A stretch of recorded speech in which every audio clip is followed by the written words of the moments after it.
You think you're in control, but life doesn't send calendar invites. It doesn't text you a warning. It doesn't knock softly. When the next chapter of your life comes, it kicks down the damn door. Let me ask you something. Have you ever felt a sudden shift, something in your gut, in your chest, in the silence of a late night that whispered, something's coming and it's bigger than you? You didn't expect it. You didn't plan for it. But somewhere deep inside you knew it wasn't just life happening, it was life calling. This message, this moment we're about to uncover together, it's not just motivational fluff. It's the disruption that's already brewing in your life. And if you miss this message, you might miss your moment. So listen to me. If you've ever felt stuck, if you've ever asked, what am I missing?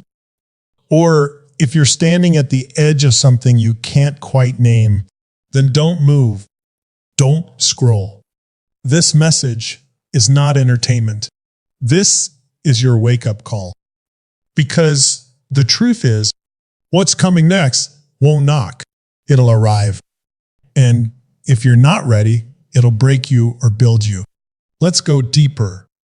There's something powerful that happens in moments of silence when the noise fades, when the distractions stop, when no one is texting, calling, or demanding your attention. It's in those rare seconds that something deeper tries to speak. And no, it's not always a voice you can clearly hear. It's a pull, a gut feeling, a sense that there's more. Something is trying to reach you, something unexpected. But most people, they miss it. Not because it isn't there, but because they're too busy ignoring it. You are being called. Right now, even if you're not tuned in, even if you're convinced nothing's happening, even if your life looks quiet on the outside, the truth is, the biggest invitations don't show up with a title or a trumpet. They don't come with flashing lights. They don't announce themselves on your feed. They come as friction, restlessness, a nagging sense that what you're doing, even if it looks successful, isn't quite it. That something about your current life is a couple of degrees off from your truth. That your comfort zone has started to rot from the inside. That feeling, that's not anxiety. That's the message. That's life tapping on your shoulder saying, you're meant for more. And no, I won't wait until you're ready. It doesn't care about your perfect plan. It's not concerned about your checklist. And it sure as hell won't delay until you feel 100% confident. This message, this calling is coming whether you're prepared or not. And I'll tell you what most people do. They drown it out. They double down on distraction, scroll a little more, binge another show, say yes to what feels familiar, numb themselves with busyness. But guess what? The message doesn't go away. It gets louder. It starts showing up in your body. Fatigue, burnout. That Sunday night dread you pretend isn't a red flag. It starts showing up in your relationships. Disconnection, irritation, a quiet sense of being misunderstood even by yourself. It shows up as failure, as chaos, as a breakdown. But all along, it was a breakthrough in disguise. What if the disruption in your life isn't here to ruin you, but to realign you? That's the moment where life is no longer asking. It's demanding. You've ignored the whispers, so now it's raising its voice. And this time, it's not going to let you stay asleep. The unexpected message isn't a punishment. It's a purpose bomb. And it's about to explode everything that's false, inauthentic, or expired in your life. You can resist it, sure, but at what cost? How many more years do you want to spend out of sync with yourself? How many more times do you want to explain away your unhappiness with logic that sounds good but feels dead? You're being called not because you're special, but because you're ready, whether you know it or not. There's a shift waiting for you on the other side of saying yes. A deeper version of you. A version that's not faking confidence, not following a script, not living based on someone else's expectations. But you don't get to meet that version without answering the message. And make no mistake, silence is still an answer. Delay is still a decision. Your potential doesn't pause because you're scared. It either passes you or it breaks you open. So stop waiting for perfect timing. Stop pretending you need more clarity. You don't need another sign. This is the sign. Something's coming. You may not know exactly what it is, but you feel it. And deep down, you're supposed to do something with it. The question is, will you? Most people fear disruption. They treat it like a curse, a detour, a cosmic mistake that needs to be avoided or fixed as quickly as possible. But what they don't realize is that disruption is often the only thing powerful enough to break through the numb autopilot most of us live in. Think about it. When do people actually change? When do they rise, evolve, finally shift gears? Not when life is easy, not when things are going smoothly. We change when we're shaken, when we're dropped to our knees, when the rug is pulled out and we're forced to look at what's underneath. That's the moment people stop pretending. You might think the disruption in your life is a setback. The divorce, the layoff, the illness, the lost opportunity. It feels like something is being stolen from you. But what if it's being given to you?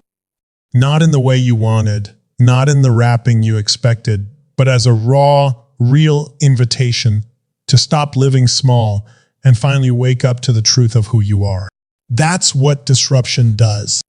It tears through the fake, the convenient, the surface level identity you've settled into and says, enough. You've outgrown this. Let's go. Most of us build our lives inside a box of what feels safe. We follow the rules. We choose paths we can predict. We make plans with backup plans. But guess what? Your destiny doesn't live inside a box. It doesn't operate on a spreadsheet. It's messy. It's wild. It demands risk. And sometimes, when you won't take the leap yourself, disruption gives you the push. It strips away the distractions, the illusions, the lies you tell yourself about what matters. It puts you face to face with your soul. No filters, no pretense. And in that moment of chaos, you have a choice. You can collapse, or you can claim it. You can look at the ashes and mourn what's lost, or you can say, what am I being called to build now that I was too afraid to build before? That's when disruption becomes destiny. That's when you realize this wasn't just a detour, it was a redirect, a divine setup, a brutal but beautiful alignment that forced you to stop chasing the wrong thing and start becoming who you were always meant to be. Think back. Haven't the most defining moments of your life come after things fell apart? Haven't the clearest insights come after you thought all was lost? The breakup that forced you to discover your strength. The failure that made you finally stop playing small. The job you didn't get that led to something even better. These moments felt like endings, but they were actually beginnings.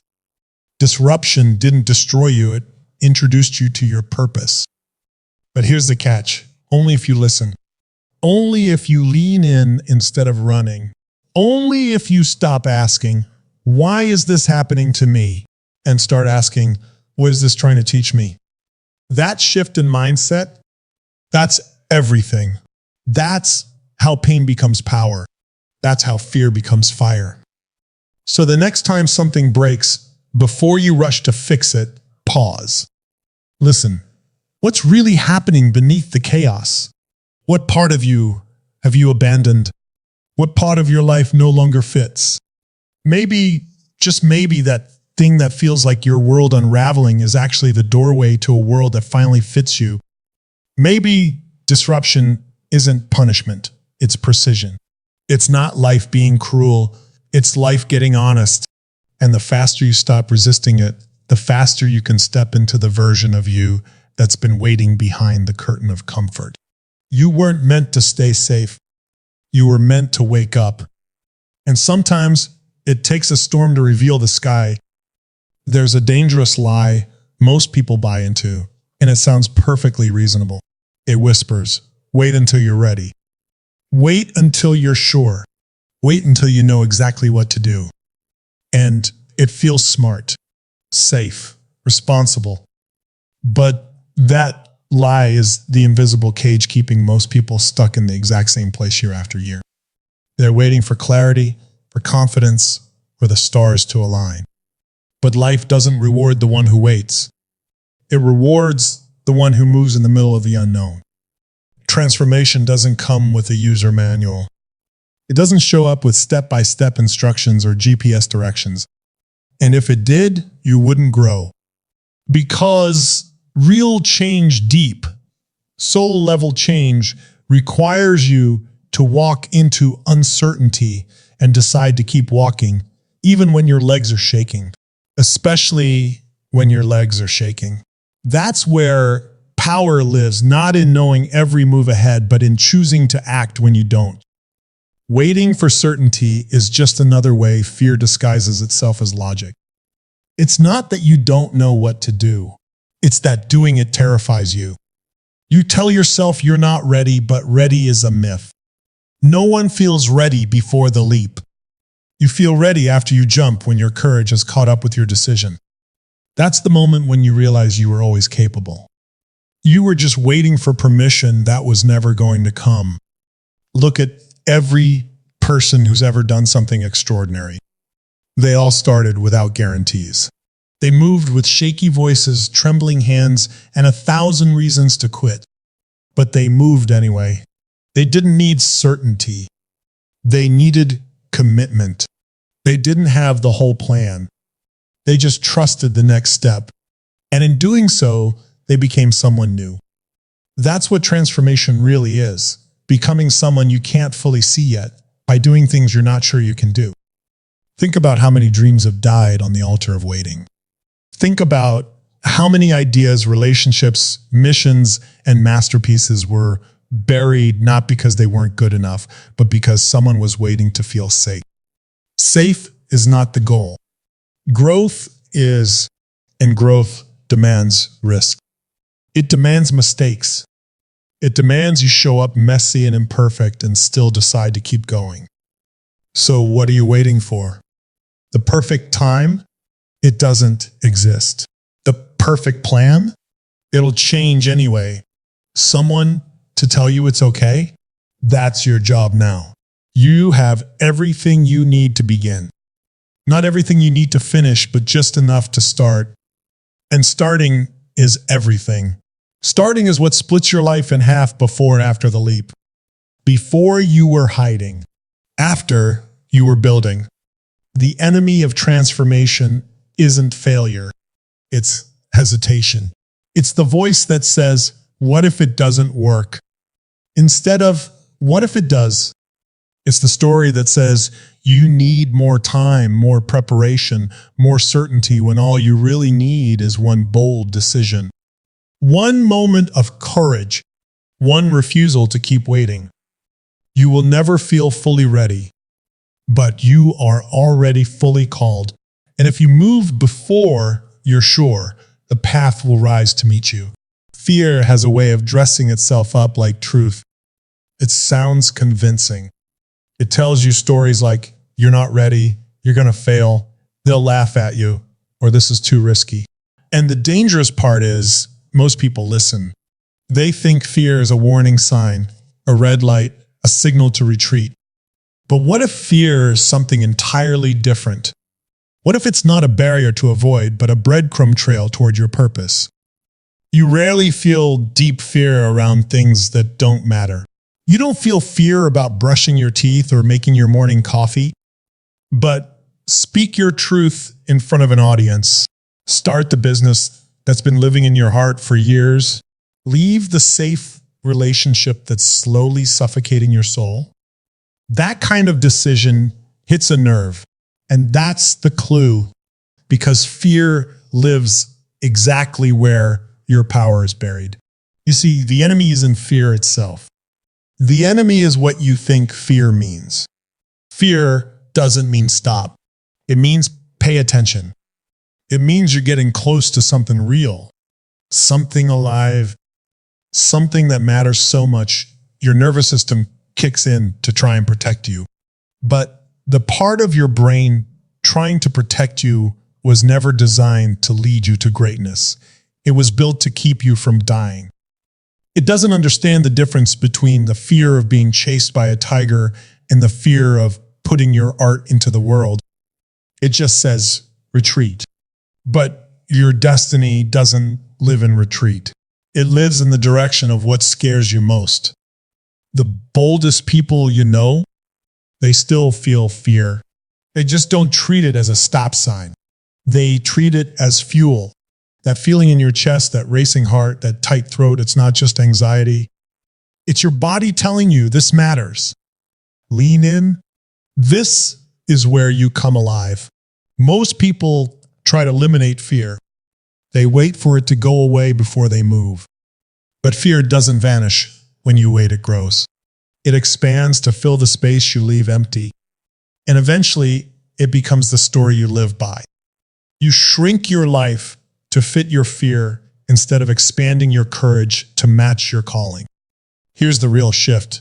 Instead of asking, how do I get rid of this fear? Ask, what is this fear pointing me toward? Is it the book you haven't written? The conversation you've been avoiding? The dream you keep saying is too crazy? That resistance you feel, that heavy emotional weight, that's a signpost. That's your soul pointing to something that matters more than your comfort. You want to know what you're meant to do? Follow your fear. The fear of being seen is often a call to be visible. The fear of failing is often a sign you're meant to try. The fear of not being good enough is often a prompt to grow, not quit. The edge of fear is where your most powerful self lives. But you only meet that version of you when you step through it, not around it. The truth is, the thing you're avoiding might be the very thing you were born for. And the longer you avoid it, the longer you delay your own evolution. Because on the other side of fear isn't just relief, it's revelation. The discovery of your own capacity, the fire of your voice, the clarity of your path. Fear is not the enemy. It's the entrance, the lock that only courage can open. So when fear rises, don't run. Get curious. Lean closer. Ask what it's trying to teach you, and then walk straight through it. That's how you find not just what you're meant to do, but who you're meant to be. People talk about change like it's a long, complicated process, like it takes years to figure out who you are, what you want, how to shift. But that's not true. Your life doesn't change in years. It changes in a moment, a second. A single decision that slices through the noise and says, I'm done living this way. That's it. That's the spark. That's the moment everything before and after looks different. And the reason most people never reach that moment isn't because they're not capable. It's because they're not willing to make the decision, not talk about it, not fantasize about it, not journal about it for the 100th time. I mean, actually make it. Cut the rope. Burn the excuse. Say the truth. Risk being seen. That kind of decision doesn't wait for approval. It doesn't come with a guarantee. It doesn't feel neat or calm. It comes with trembling hands and a pounding heart and a voice that says, what if this is the wrong move? But here's the secret. The wrong move, made with courage, will still take you further than standing still ever will. Every breakthrough you're dreaming about sits behind one decision you've been avoiding. Maybe it's the decision to walk away from something safe that's become suffocating. Maybe it's the decision to say yes to something that feels way too big for you. Maybe it's finally choosing yourself after years of shrinking so others could feel comfortable. Whatever it is, you already know it. You feel it. You've been circling it, delaying it, trying to time it perfectly, but it won't go away. Because deep down, you know, that decision is your door. It will never cost as much as looking back on your life 5, 10, 20 years from now and realizing you never did the thing your soul was begging you to do because you were waiting for perfect conditions. The truth is, the moment you decide not flirt with the idea, not wish for it, but decide, the universe moves with you. The energy changes. The momentum begins. The people, the opportunities, the clarity, all of it starts showing up the second you do. Because life doesn't respond to indecision. It doesn't reward the hesitant. It opens for the committed. You don't need a 10-step plan. You don't need every answer. You need one bold choice. And the